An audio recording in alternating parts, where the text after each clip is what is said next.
Hello everyone. तो we have discuss this 4 questions earlier. तो आज हम डिस्कस करने वाले हैं move all the negative elements to one side of an array, ये वाले क्वेश्चन को। तो देखते हैं क्या है प्रॉब्लम स्टेटमेंट और क्या हमारा सॉल्यूशन रहने वाला है। तो हमें एक एरे गिवन होगा। सपोज एक एरे गिवन है 1 2 3 4 5 6 साइज का, जिसमें एलिमेंट्स है 5 -3 2 -1 7 और -9। तो हमें क्या करना है, जो नेगेटिव एलिमेंट्स है, इसमें नेगेटिव एलिमेंट्स कौन से, एक तो ये है और ये है। ये तीनों एलिमेंट्स को एक साइड ऑफ एन एरे में लाना है। तो सपोज हम स्टार्ट ऑफ एन एरे में लाना चाह रहे हैं। ठीक है, स्टार्ट ऑफ द एरे। तो एरे क्या बन जाएगा, -3 -1 -9 और बचे हुए सारे पॉजिटिव एलिमेंट्स एक साइड। ठीक है, फिर पॉजिटिव एलिमेंट्स क्या होगा, 5 बचे हुए सारे 5 2 और 7। तो हमें कुछ इस तरह से एरे को ट्रांसफॉर्म करना है कि जो ऑर्डर ऑफ नेगेटिव एलिमेंट्स है वो भी मेंटेन रहे। ऑर्डर ऑफ नेगेटिव एलिमेंट्स जो है वो भी मेंटेन रहनी चाहिए, कि जिस ऑर्डर में यहाँ पे अपेयर हुए थे, पहले -3 फिर -1 फिर -9, -3 -1 -9, वो भी मेंटेन रहे। तो क्या हमारा सोल्यूशन रह सकता है, तो सबसे न्यू अप्रोच क्या होगा, हम एरे को सॉर्ट कर दे। सॉर्ट करने से क्या होगा, क्योंकि ऑल नेगेटिव एलिमेंट्स हमें पता है वो छोटे ही होते हैं, ऑल पॉजिटिव एलिमेंट्स है। तो सॉर्ट करने से सारे नेगेटिव एलिमेंट जो वो स्टार्ट ऑफ द एरे पे आ जाएंगे।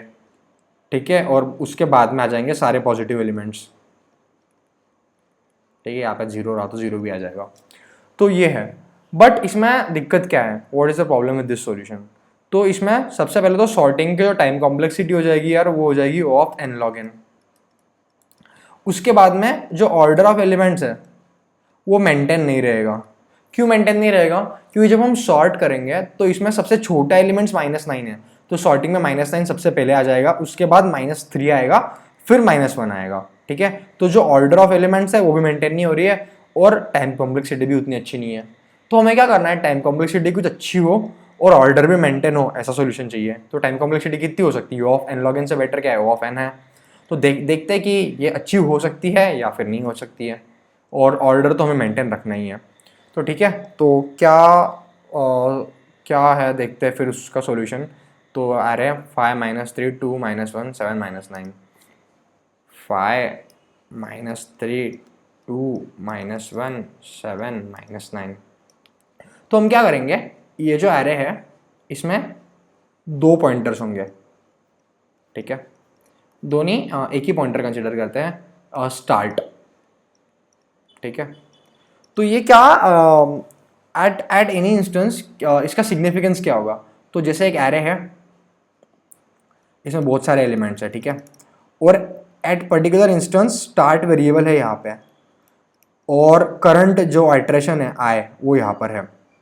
तो इसका मतलब होगा कि यहाँ से लेकर यहाँ तक जितने भी नेगेटिव एलिमेंट्स आए हैं वो सारे इनके बीच में हैं, और सारे पॉजिटिव एलिमेंट्स जो है वो यहाँ पर है। क्योंकि सारे नेगेटिव एलिमेंट्स यहाँ पर है और हमें यहाँ पे कोई नेगेटिव एलिमेंट और एक मिलता है, तो हम क्या करेंगे, ये वाले नेगेटिव एलिमेंट को यहाँ पे रखेंगे स्टार्ट पे, और स्टार्ट वाले एलिमेंट को यहाँ पर लेके आएंगे। मतलब क्या होगी, यहाँ पे स्वैपिंग होगी। और क्योंकि अभी एक नेगेटिव एलिमेंट्स और इसमें बढ़ गया है, तो जो स्टार्ट है वो इंक्रीमेंट हो जाएगा, प्लस प्लस हो जाएगा। ठीक है, तो सिंपल सा लॉजिक है कि अगर if ARR of i is less than 0 है तो स्वैप करो किसको, ARR ऑफ i और ARR ऑफ स्टार्ट को मैं सिर्फ ST लिख रहा हूँ अभी। ठीक है, और स्टार्ट को इंक्रीमेंट कर दो। दैट्स इट, सिर्फ इतना सा सॉल्यूशन है। ठीक है, एक बार ट्राई रन करके देखते हैं। 5 जो है तो पॉजिटिव है तो कुछ नहीं करना है ना, वो भी नेगेटिव आ गया अगला एलिमेंट, तो इसको स्टार्ट के साथ स्वैप करके स्टार्ट को इंक्रीमेंट करना है। तो यहाँ पे आ जाएगा -3, यहाँ पे आ जाएगा 5, और जो स्टार्ट है वो आपका यहाँ पे आ जाएगा। ठीक है, अभी 2 पॉजिटिव है, कुछ नहीं करना है। -1 जो है नेगेटिव है, तो नेगेटिव मतलब स्वैप करना है स्टार्ट के साथ और स्टार्ट को इंक्रीमेंट करना है। तो यहाँ पे क्या आ जाएगा, स्टार्ट यहाँ पे है, तो यहाँ पे जो 5 है वो 5 यहाँ पे आ जाएगा, और -1 आ जाएगा यहाँ पे। ठीक है, और स्टार्ट हो जाएगा इंक्रीमेंट यहाँ पे। सिमिलरली ये तो पॉजिटिव है, कुछ नहीं, फिर ये -9 जो है नेगेटिव एलिमेंट है, तो फिर से उसको स्टार्ट के साथ स्वैप करेंगे। तो स्वैप करने के बाद यहाँ पे स्टार्ट पे 2 है, तो जो 2 है वो यहाँ पे आ जाएगा, और ये -9 यहाँ पर आ जाएगा, और स्टार्ट जो है इंक्रीमेंट होके यहाँ पे। ठीक है। तो देखेंगे -3 -1 -9 जो है एक साइड ऑफ द एरे में आ गए हैं और सारे पॉजिटिव एलिमेंट्स जो दूसरे साइड में आ गए हैं, और जो ऑर्डर ऑफ नेगेटिव एलिमेंट्स है वो भी मेंटेन है, -3 -1 -9 जो वही थी इनिशियल एरे में भी। तो ये था यार अप्रोच। अभी बात करते हैं कोड के बारे में। तो कोड तो बहुत सिंपल है, देखते हैं क्या करेंगे। तो सबसे पहले हम इनपुट ले लेंगे n को, जो है साइज ऑफ एन एरे। फिर डिक्लेयर कर देंगे एक एरे को ARR, ठीक है। उसके बाद हम ले लेंगे इनपुट एरे को, इनपुट एन एरे। तो उसके लिए एक लूप चला लेंगे 0 से लेकर n तक। आई को कर देंगे इंक्रीमेंट और सेन ARR ऑफ आई, ठीक है। एरे भी हमें मिल गया। उसके बाद हमारा लॉजिक लिखेंगे। तो लॉजिक के लिए हर एक एलिमेंट पे आइटरेट करना होगा। तो i = 0, i n, i++। और if ARR of i is <0 है तो स्वैप कर दो किसके साथ, ARR ऑफ i को ARR ऑफ स्टार्ट के साथ। स्टार्ट हमने अब तक डिक्लेयर करा नहीं है, उसको भी कर लेंगे और स्टार्ट को इंक्रीमेंट कर दो और स्टार्ट की इनिशियल वैल्यू होगी 0, ठीक है।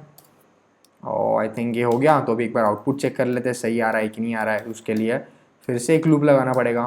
फॉर इंट i = 0 से लेकर n तक, हर बार i को इंक्रीमेंट कर दो और सी आउट कर दो ARR ऑफ i, और अच्छा दिखने के लिए एक स्पेस डाल दो और लास्ट में एक एंडल, ताकि हर एक नई टेस्ट केस नई लाइन पर आए।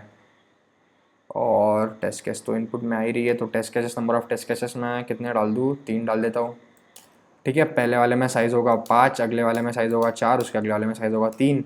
5 साइज़ में डाल देते हैं -1 3 -2 5 1 2 3 4 -9, ठीक है। 4 वाले में डाल देते हैं 1 2 3 और -5, और 3 वाले में सारे नेगेटिव कर देते हैं -2 -3 -4।